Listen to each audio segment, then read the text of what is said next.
Tu vas m'attraper, dit la femme en ramenant son esclave chez elle. Les mots étaient comme une pointe que l'on planta dans l'air chaud et poussiéreux de la cour. C'était une réplique simple, une menace murmurée qui changea le cours de toute une vie. Île sombre, milieu du XVIIIe siècle. La galerie blanche respirait le soleil et l'indifférence. Il y avait du café séché sur les planches et l'odeur de natte humide qui s'accrochait aux vêtements des travailleurs. Tout semblait immobile, sauf le battement sourd des tambours au loin, comme un cœur qui ne voulait pas oublier. Il s'appelait Étienne pour ceux qui lui avaient donné un nom et pour ceux qui l'aimaient à demi-mot. On le voyait porter des sacs, essuyer des perles de sueur sur sa tempe, ramasser des grains tombés, sourire rare et rapide comme si son visage gardait un secret. Son dos était la carte de sa peine et ses mains avaient la mémoire du travail. Pourtant, dans une poche soigneusement cousue, il gardait quelques feuilles pliées, des lettres apprises par cœur, des lignes qui parlaient d'un père disparu et d'une mère qui lui avait transmis la volonté de lire le monde. Elle, Madame Lucile, venait de monter de la grande maison, robe claire, parfum de salon, regard qui scannait comme une balance. Elle ne criait pas, elle commandait. Sa voix était glacée et riche, précise comme un tissu qu'on plie sans laisser de plis. Quand elle s'approcha, le sol sembla se rétracter. Ce que cette femme décida ce soir-là n'allait pas rester une faiblesse privée entre deux êtres. Ce geste allait arracher quelque chose de plus profond que la peau. Le narrateur annonce que ceci ne sera pas seulement le récit d'une violence singulière, mais l'histoire d'une dignité confrontée à une machine sociale qui marche sur les corps et les officiers. Si cette histoire vous touche, abonnez-vous pour que ces voix ne se perdent pas dans le souffle des siècles. Préparez-vous, ce qui va suivre n'est pas un simple récit de faits, mais une descente dans la matière même de la mémoire humaine. Étienne était né sur l'autre rive de l'île, là où le manglier frôlait la mer.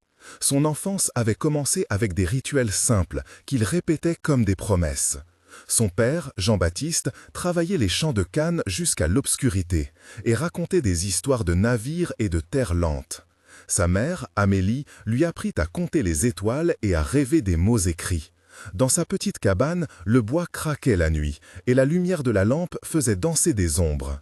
Il avait appris à lire en secret, grâce à la fille du garde de la plantation, Claire. Les premières pages qu'il avala parlaient de liberté, comme d'une idée étrange et dangereuse, mais elles devinrent pour lui une encre. À l'adolescence, il avait construit une amitié profonde avec Benoît, un compagnon de récolte, et avec Thérèse, qui tenait la cuisine et écoutait tout en préparant des repas. Vint ensuite la perte. Une maladie emporta sa mère et le laissa avec un vide qu'il tenta de remplir par le travail et par la lecture nocturne. La maison du maître avait pris de la place dans sa vie quand on le vendit à un contremaître nommé Pierre. Le poids de la vente, le bruit du chariot, les visages qui regardaient sans voir, tout cela devint une mémoire que son corps porta. À présent, il était celui que l'on nommait sans douceur, celui que l'on attendait obéissant. Mais dans la poche contre le sein, le cahier restait une petite forteresse. La grande maison tenait de la géographie sociale. Une galerie qui regardait les champs, des volets que l'on fermait à la tombée du jour, un escalier qui menait aux chambres des maîtres. Autour d'Étienne gravitait une constellation de personnes, dont les noms hantèrent la suite des événements. Thérèse la cuisinière connaissait les recettes et les secrets. Benoît le compagnon gardait la proximité d'une fraternité fabriquée dans la peine. Marie la blanchisseuse sentait la rivière et les chiffons comme d'autres sentaient l'air. Joachim l'Ancien, qui venait parfois la nuit pour regarder les étoiles et murmurait des paroles de courage. Antoine le jeune apprenti, curieux et inquiet. Claire la fille du garde, dont les doigts avaient appris à écrire et qui s'était retirée en silence. Et enfin Pierre le contremaître, visage fermé, qui reprenait souvent la parole avec une autorité froide. Tous eurent leurs gestes, leurs regards, leur complice silence. Les noms ici n'étaient pas des statistiques, mais autant de portes ouvertes ou fermées sur la capacité d'agir. La tentation s'installa comme une ombre qui grandit au coucher du soleil. Une nuit, quand la chaleur se fit plus lourde et que les étoiles commencèrent à percer, Madame Lucile demanda qu'on lui amène Étienne pour un service dans la chambre d'invités. La scène débuta silencieusement, des pas feutrés sur les planches, une lampe qui jetait une lumière jaune et excessive, le parfum du linge qui n'appartenait pas à ceux qui travaillaient. Les dialogues entre eux furent d'abord feutrés et instrumentaux. « Viens, dit Madame Lucile. » Pourquoi moi » murmura Étienne. « Tu sais pourquoi » répondit-elle avec un sourire qui n'en était pas un. « Tu ne peux pas refuser » ajouta Pierre, qui, dans l'ombre du couloir, confirma la décision. Les voix se mêlèrent, lourdes de poids et d'habitude, et il nia longtemps pour lui-même la profondeur du danger. Il sentit la chambre tourner, la texture du drap contre ses doigts, le goût d'une peur qui s'accroche. La première transgression fut dite en geste et en ordre. Ce soir-là, la violence fut morale plus que verbale, mais son effet resta intact. La première attaque ne fut pas seulement physique. Elle remit en question la possession d'un espace intime qui appartenait à Étienne. Les jours suivants, il continua à travailler, à porter des sacs, à lire en cachette. Mais quelque chose en lui s'effrita. La routine fut à la fois refuge et prison. Les collègues chuchotaient. Thérèse apportait une soupe plus chaude et moins sucrée. Benoît se tint proche, offrant des regards qui tentaient de dire qu'il n'était pas seul. Dans la cuisine, entre le cliquetis des casseroles et le parfum de manioc, les conversations se multiplièrent. « Il faut faire attention » dit Benoît. « Il faut parler » proposa Joachim en égrenant des paroles qui cherchaient la mesure juste entre révolte et survie. Ils échangèrent des paroles longues, 8 à 10 fois par scène, cherchant à bâtir une stratégie ou simplement à partager la peur.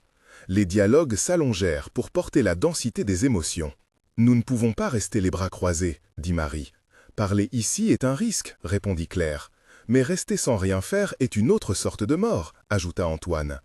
Ces échanges, répétés et insistants, montrèrent la complexité d'une communauté qui hésitait entre la prudence et le courage. La nuit était devenue un territoire dangereux.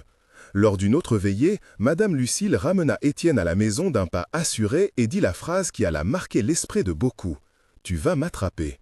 Les mots eurent un double sens, une promesse et une menace. Étienne, tremblant, répondit par une question. « Pourquoi vous faites cela ?»« Parce que je peux », dit-elle simplement. La confrontation prit de l'intensité quand Pierre intervint, ses yeux froids comme un tribunal. C'est la règle ici. Les dialogues furent longs, chargés de répétitions, chaque personnage reprenant sa part de vérité pour la marteler.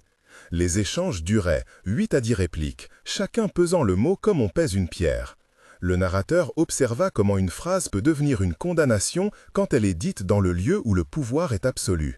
Après cette nuit, Étienne sombra dans une solitude qui n'avait rien de paisible. Il trouvait des instants pour respirer, mais l'air lui manquait. Sa dignité prit des coups successifs. Il avait perdu sa naïveté et cessa de croire que la routine pourrait effacer la blessure. Il fut à la fois soutenu et trahi par ceux qui l'entouraient. Thérèse apportait du pain et des murmures qui tentaient de recoudre l'âme brisée. Benoît se montrait parfois virulent, prêt à frapper, prêt à risquer. Joachim, plus vieux, parlait de marronnage d'une voix grave et mesurée, expliquant que courir n'était pas toujours la solution et que se préparer pouvait être plus puissant. Les descriptions sensorielles de ces jours étaient multiples, le goût salé des larmes que l'on efface en silence, le frottement des tissus qui ne couvrent plus tout, le son des pas qui cherchent à ne pas attirer l'œil du maître, l'odeur de café et d'huile qui se mêle à la sueur. Ces images revenaient comme des refrains, rappelant sans cesse la même réalité. Un moment de grande tension survint lors d'une confrontation publique. Un matin, Étienne refusa d'obéir à un ordre absurde donné par Pierre. La place devant la maison se remplit de travailleurs et de domestiques. Les tam-tams résonnaient au loin, comme un tambour de guerre discret. Étienne dit son refus à haute voix. « Je ne ferai pas cela aujourd'hui », dit-il en regardant la galerie. Pierre le saisit par le bras. « Tu dois » cria-t-il. Les cris montèrent, les voix prirent le dessus. Claire s'approcha et dit calmement. « Nous avons vu des choses, nous savons. » Thérèse posa sa main sur l'épaule d'Étienne. Les échanges se multiplièrent, intenses, 8 à 10 répliques, et chaque phrase ajouta du poids. Le moment dura et prouva que la communauté pouvait être un théâtre de justice ou d'indifférence selon la force des paroles. Ce fut un moment d'équilibre cassé, où le courage d'un homme força la révélation des complicités. La réaction du maître ne fut pas immédiate, mais elle fut structurée. On organisa un conseil informel dans la maison du contremaître. Pierre consulta les registres, calcula les pertes, parla avec des mots qui semblaient techniques. « On ne peut pas perdre un bon travailleur », dit-il. La procédure de décision, détaillée et froide, se déroula comme une mécanique administrative. On parla de vente, d'évaluation, de transfert vers un autre domaine. La description technique de ce processus prit un ton narratif mais précis. Inventaire des compétences, estimation de la valeur de revente, notification au marché. On nota tout sur un cahier, on signa, on scella. C'était la mise en place d'une transaction qui rendait légitime le châtiment par l'argent. Ce passage de description technique fut bref mais net, environ 300 caractères, pour expliquer la manière dont le système convertit un affront moral en simple comptabilité. La machine administrative produisit une sentence. Étienne serait vendu. La nouvelle se répandit avec la lenteur d'un poison. La vente n'était pas seulement une transaction commerciale, mais un spectacle public. La place fut nettoyée, on amena des cages à bétail pour les objets, des tableaux pour les prix, et les acheteurs vinrent avec des regards évaluateurs. La vente fut une scène où la parole d'Étienne trouva un espace pour être entendue. Il fut amené sur l'estrade, on nomma ses compétences, on parla de sa santé, de son âge.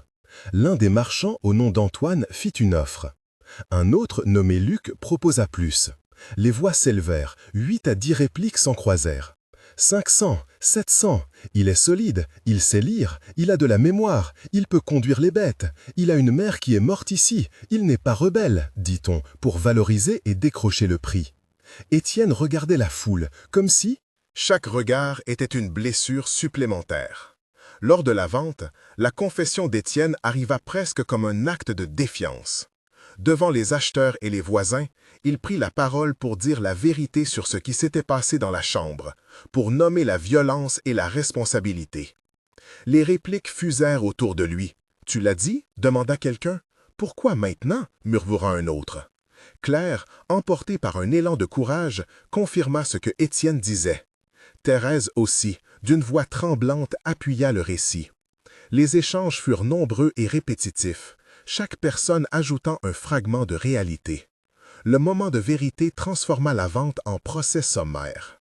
Certaines voix cherchèrent à protéger Madame Lucille, d'autres la condamnèrent en silence.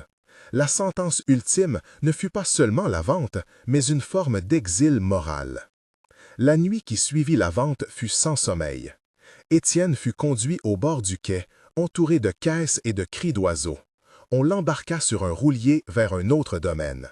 Avant le départ, Joachim vint le voir en secret. Le vieil homme posa une main sur son épaule et dit des choses qui n'avaient pas besoin d'être longues pour peser lourd. « La vérité que tu as dite te suivra partout, » murmura-t-il. « Elle peut créer des fissures. » Étienne sentit une étrange fierté mêlée à la douleur. Il partit sans prostituer son regard, sans supplier.